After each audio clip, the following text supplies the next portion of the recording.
Nabi Muhammad kalau sholat Fatihahnya baca basmalah enggak? Enggak tahu. Imam Syafi'i mengatakan wajib baca basmalah. Jadi Bismillahirrahmanirrahim, Alhamdulillahirrabbilalamin, dan seterusnya harus dibaca. Karena basmalah bagian dari Fatihah. Imam Maliki bilang tidak boleh baca basmalah, karena basmalah bukan bagian Fatihah. Kalau baca basmalah batal sholatnya. Jadi Allahu Akbar langsung Alhamdulillah. Kalau Hambali, mazhab Hambali dibaca pelan-pelan. Lalu baca dalam hati, Bismillahirrahmanirrahim dalam hati, baru Alhamdulillahirabbil alamin. Salam sahabat YouTubeku dimanapun kalian berada. Kali ini kita akan sharing ya tentang pernyataan Buya Syakur. Dari manakah kalimat basmalah? Nah, kita tahu dan umat Islam juga tahu bahwa Al-Quran adalah murni firman Allah yang tanpa campur tangan manusia. Sedang setiap surat dalam Quran tercatat diawali dengan kalimat Bismillahirrahmanirrahim. Secara logikanya, kalau kalimat basmalah bukanlah wahyu yang turun dari Allah, kenapa harus disematkan dalam kitab Quran? Makanya, logika Buya Syakur mempertanyakan, apakah Nabi Muhammad pernah mengucap basmalah dalam menyebut surat Al-Fatihah? Karena ternyata para ulama dan imam telah berselisih paham tentang kalimat basmalah ini. Kemudian, mana yang harus diimani? Imam Syafi'i mengatakan wajib baca basmalah. Jadi Bismillahirrahmanirrahim, Alhamdulillahirabbilalamin, dan seterusnya harus dibaca. Karena basmalah bagian dari Fatihah. Imam Maliki bilang tidak boleh baca basmalah, karena basmalah bukan bagian Fatihah. Kalau baca basmalah batal sholatnya. Jadi Allahu Akbar langsung Alhamdulillah. Kalau Hambali, mazhab Hambali dibaca pelan-pelan. Lalu baca dalam hati, Bismillahirrahmanirrahim dalam hati, baru Alhamdulillahirabbil alamin. Sekali lagi, mana yang kalian imani? Di antara Imam Syafi'i, Imam Maliki, atau Imam Hambali? Tapi, kalau kita cermati bahwa Al-Quran adalah wahyu Allah yang disampaikan malaikat kepada Muhammad, kenapa harus dimulai dengan kata Bismillah? Yang artinya, dengan menyebut nama Allah yang Maha Pengasih, lagi Maha Penyayang. Logikanya, masa Allah menyebut nama Allah yang Maha Pengasih dan Penyayang, iya kan? Sama halnya dengan ucapan Kul huwallahu ahad, yang artinya dialah Allah yang Esa. Seharusnya, ketika Jibril diutus untuk menyampaikan wahyu kepada Muhammad, harus menyampaikan apapun yang dikatakan Allah kepada Muhammad. Seperti halnya dalam sejarah para nabi Israel, ketika dipercayakan Tuhan untuk menyampaikan pesannya, harus diutarakan sesuai kalimat Tuhannya kepada umatnya. Mari kita baca di dalam Kejadian 6 ayat 7, ini contohnya ya. Berfirmanlah Tuhan, Aku akan menghapuskan manusia yang telah kuciptakan itu dari muka bumi, baik manusia maupun hewan, dan binatang-binatang melata, dan burung-burung di udara, sebab aku menyesal bahwa aku telah menjadikan mereka. Terbukti bukan, di zaman Nabi Nuh ada sejarah Bahtera Nuh yang membinasakan semua ciptaannya, yang menyisakan keluarga Nuh saja. Jadi, itu contoh ya, ketika pesan Tuhan itu sampai kepada umat pun tetap menggunakan kata aku. Karena ini adalah pesan dari Tuhan sendiri yang harus disampaikan apa adanya. Nggak boleh dikurangi dan dilebihkan. Ya, walaupun Tuhan memakai nabinya sebagai utusan. Apalagi si pembawa pesan ini adalah malaikatnya sendiri, itu menurut Islam. Cuma agak kepikiran saja sih ya. Nah, di sini kepikiran saya adalah kenapa Tuhan yang adalah roh mesti mengutus orang malaikat lagi gitu? Kan sama-sama roh. Kenapa nggak langsung aja gitu loh? Seperti halnya Tuhannya Musa yang datang kepada Musa secara langsung. Tambah ribet kan jadinya. Umat muslim tahu nggak apa tujuan Tuhan itu memilih nabi? Contohnya Musa yang diberi kuasa kuat menerima ucapan Tuhan di Gunung Horeb. Sementara umat bangsa Israel memilih menjauh karena tidak tahan mendengar suara Tuhan. Kita lihat dalam Keluaran 24 ayat 12-13, Tuhan berfirman kepada Musa, "Naiklah menghadap aku ke atas gunung dan tinggallah di sana, maka aku akan memberikan kepadamu loh batu, yakni hukum dan perintah yang telah kutuliskan untuk diajarkan kepada mereka. Lalu bangunlah Musa dengan Yosua abdinya, maka naiklah Musa ke atas gunung Allah itu." Jadi Tuhan memberi kuasa pada Nabi untuk menerima firman itu sendiri, nggak pakai ribet. Bukan roh ke roh lagi, tidak disertai para saksi pula. Yang pada akhirnya sejarah Alkitab melalui bangsa Israel tiba-tiba berubah cerita dan peristiwanya ketika ada orang yang mengaku nabi penutup para nabi Israel. Endingnya gini deh jadinya, Yahudi dan Kristen jadi sasaran umat Islam sebagai umat kafir menurut mereka. Kenapa umat Yahudi dan Kristen disebut kafir? Karena tidak mau menyembah Allah negeri Mekah dan Nabi Arab. Ya, logikanya bagaimana kami mau mengakui Muhammad sebagai nabi jika nabi yang dari bangsa Israel tiba-tiba jadi Arab di abad 7.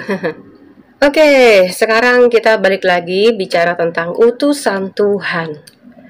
Dan bagaimana cara kita mengenal utusan yang benar-benar utusan Tuhan?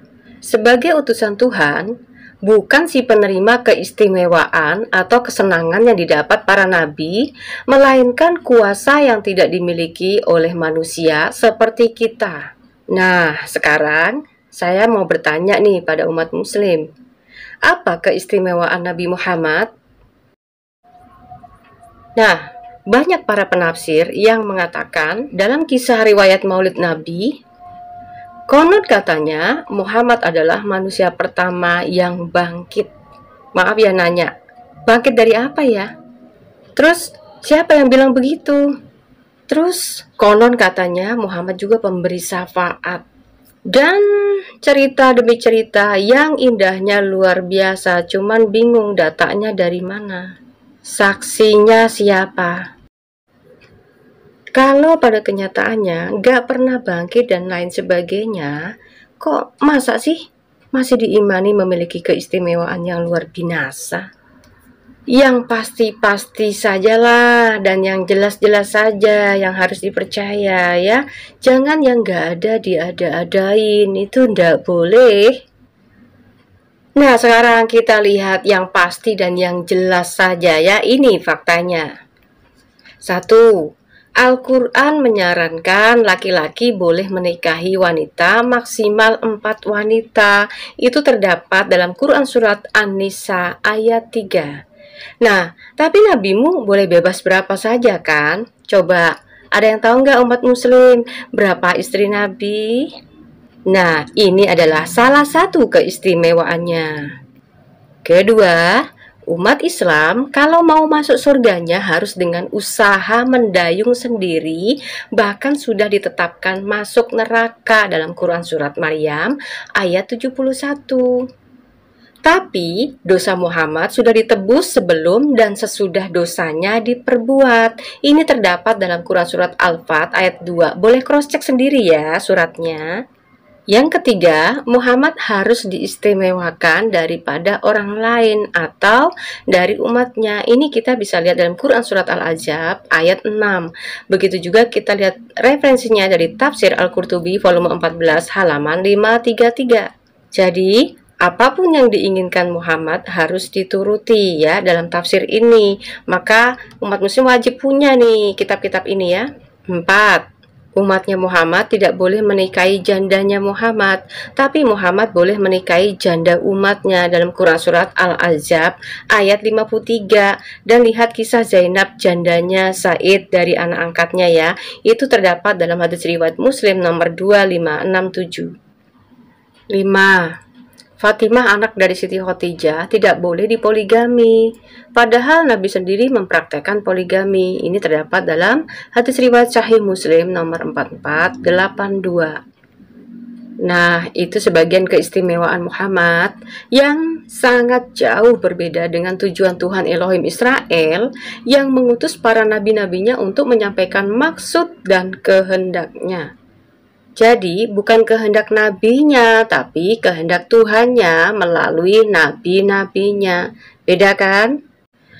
Ketika seorang nabi diutus untuk menyampaikan firman kepada umatnya, maka seorang nabi harus lebih bisa menaatinya daripada umatnya. Masa Pak Presiden yang bikin aturan, presidennya juga yang melanggar? Enggak logis kan? Seorang nabi justru harus dipandang melebihi kesalehannya daripada umatnya sendiri. Kita lihat dalam Lukas 6 ayat 40, seorang murid tidak lebih daripada gurunya, tetapi barang siapa yang telah tamat pelajarannya akan sama dengan gurunya. Artinya, kalau guru bahasa Inggris, tapi Inggrisnya lebih rusak daripada muridnya, maka guru itu tidak layak untuk mengajar bahasa Inggris. Begitupun seorang guru matematika, tapi cara berhitung dan buat rumusannya lebih pintar muridnya, maka dia juga tidak layak mengajar matematika. Artinya, seorang panutan harus menunjukkan keteladanannya yang lebih baik untuk pengikutnya. Maka Yesus pun berkata, "Kuduslah kamu, sebab aku kudus." Karena Yesus sudah menunjukkan kekudusannya pada umat manusia ketika masih di dunia.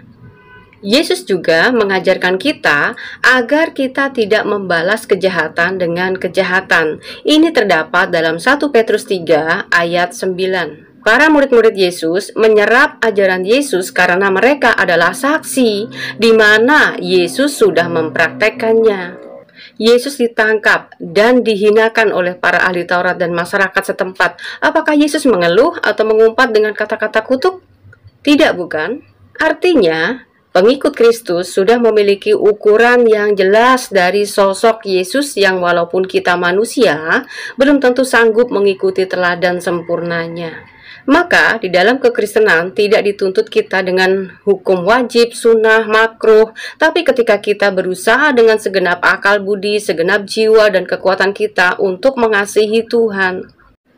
Karena Tuhan terlebih dahulu mengasihi kita. Dalam Titus 3 ayat 4-7, tetapi ketika nyata kemurahan Allah juru selamat kita dan kasihnya kepada manusia, pada waktu itu dia telah menyelamatkan kita bukan karena perbuatan baik yang telah kita lakukan, tetapi karena rahmatnya oleh permandian kelahiran kembali dan oleh pembaharuan yang dikerjakan oleh Roh Kudus yang sudah dilimpahkannya kepada kita oleh Yesus Kristus juru selamat kita, supaya kita sebagai orang yang dibenarkan oleh kasih karunia-Nya berhak menerima hidup yang kekal sesuai dengan pengharapan kita. Dan Tuhan sangat mengerti dan mengetahui segala kemampuan kita sehingga dalam menghakimi tidak ditimbang seberapa kebaikanmu dan seberapa dosa-dosamu. Karena tanpa kasih karunia itu dinyatakan pada kita, maka selamanya kita akan mati dalam dosa kita sendiri.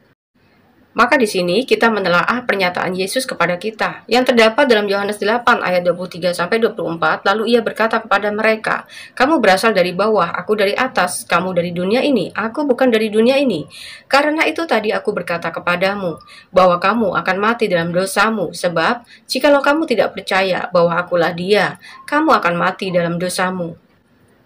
Artinya, kita manusia yang berdosa, tetapi tidak menerima pernyataan pengampunan dosa yang diberikan Tuhan kepada kita melalui karya kematian dan kebangkitan Kristus, maka selamanya kita ditetapkan dalam maut. Roma 6 ayat 23, sebab upah dosa ialah maut, tetapi karunia Allah ialah hidup yang kekal dalam Kristus Yesus Tuhan kita. Nah, saudaraku, inilah yang dimaksud kabar baik yang harus disebarkan ke seluruh dunia agar kita dapat menerima pengampunan dosa. Itu sebabnya Yesus memberikan amanat agung pada murid-muridnya agar menjadikan segala bangsa menjadi murid-muridnya. Matius 28 ayat 19, karena itu pergilah, jadikanlah semua bangsa muridku, dan baptislah mereka dalam nama Bapa dan Anak dan Roh Kudus. Tetapi ingat, ada kuasa gelap yang dari si jahat akan berusaha membelokkan ajaran kebenaran ini sebagai hujatan, sehingga dalam usaha mereka membuat tuduhan-tuduhan agar jalan keselamatan itu diabaikan. 2 Petrus 2 ayat 1-2. Sebagaimana nabi-nabi palsu dahulu tampil di tengah-tengah umat Allah, demikian pula di antara kamu akan ada guru-guru palsu. Mereka akan memasukkan pengajaran-pengajaran sesat yang membinasakan. Bahkan mereka akan menyangkal penguasa yang telah menebus mereka, dan dengan jalan demikian segera mendatangkan kebinasaan atas diri mereka. Banyak orang akan mengikuti cara hidup mereka yang dikuasai hawa nafsu, dan karena mereka jalan kebenaran akan dihujat. Rahasia Allah ada di dalam Kristus dalam Kolose 2 ayat 2-4, supaya hati mereka terhibur dan mereka bersatu dalam kasih, sehingga mereka memperoleh segala kekayaan dan keyakinan pengertian dan mengenal rahasia Allah, yaitu Kristus, sebab di dalam Dialah tersembunyi segala harta hikmat dan pengetahuan. Hal ini kukatakan supaya jangan ada yang memperdayakan kamu dengan kata-kata yang indah. Sampai di sini dulu, kiranya menjadi berkat buat kita semua. Salam waras, Tuhan Yesus memberkati.